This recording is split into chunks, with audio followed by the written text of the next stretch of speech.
We have a new severe thunderstorm warning for northern portions of Dunklin County until 7 o'clock tonight. A tremendous amount of lightning with these strong storms and now severe storms. You can see that cell. We were watching that during Heartland News at 6, and there have been signs of rotation too. So I'm watching it very closely as it continues to track off to the north-northeast. In fact, if we put a track on it, you can see Malden giving you that first alert about 6:59 when the strongest part of the storm will be in your area.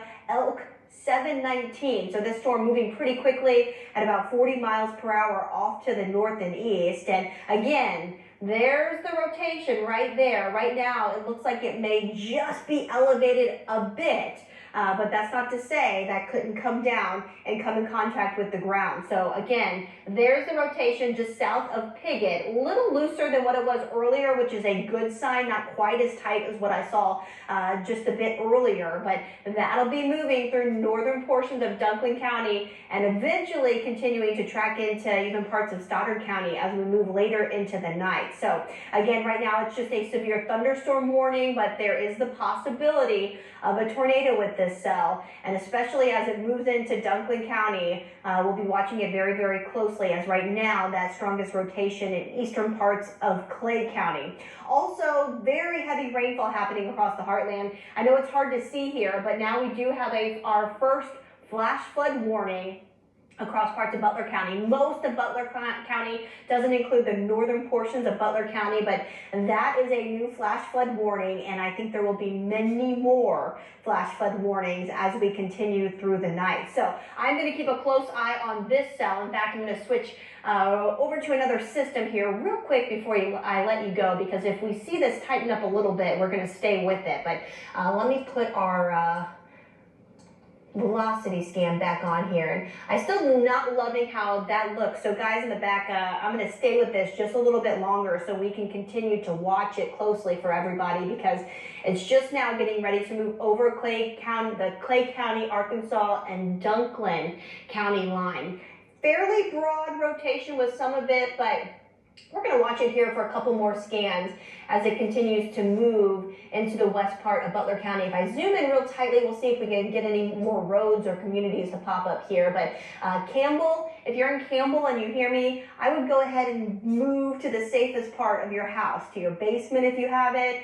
I would get away from the windows just in case, because at the very least, we are tracking some pretty strong storms with this cell as well, along with the possibility of an isolated tornado as well. So again, this is just moving into Dunklin County. This will be pushing over State Highway B. And the worst of it, the rotation will likely stay just north of Hawkland. So just to give you an idea there. But Campbell, Malden, you are in the path of this storm right now. We move over to our reflectivity, that's updated a little more. You can see the possibility of some hail with this storm as well. In fact, one of our other systems are showing just about maybe pea-sized hail, maybe slightly larger with this cell. So there is the possibility of some small hail with it too.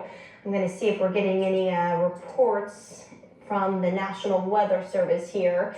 Again, we do have that flash flood warning as well for parts of Butler County, but right now they are going to issue, in fact, they just issued a flash flood warning for Clay County and Dunklin County in Missouri too. So our second flash flood warning of the night. Again, that's going to be a big issue as we head overnight. I want to kind of see what this looks like from the Memphis radar, a little tighter from the Memphis radar. And if I move to the north, you can see that is from the Paducah radar. So a much broader scan there on the Paducah radar.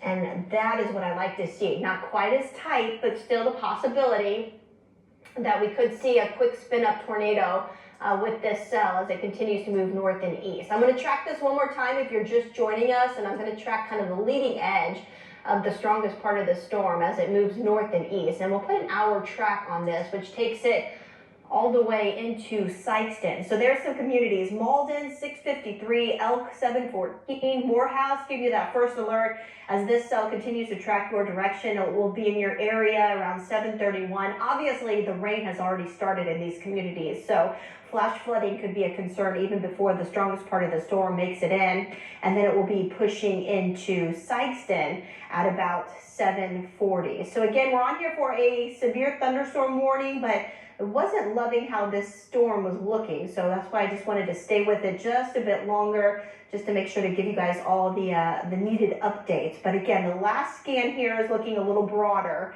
just showing us the possibility of some isolated damaging wind gusts along with some hail, but not seeing the concern as much for a tornado at this moment. So I will continue to watch this for you. If I see any changes, if I see anything you need to know about, I will be back on here telling you about this storm and the rest of the storms in the heartland as we continue through the night.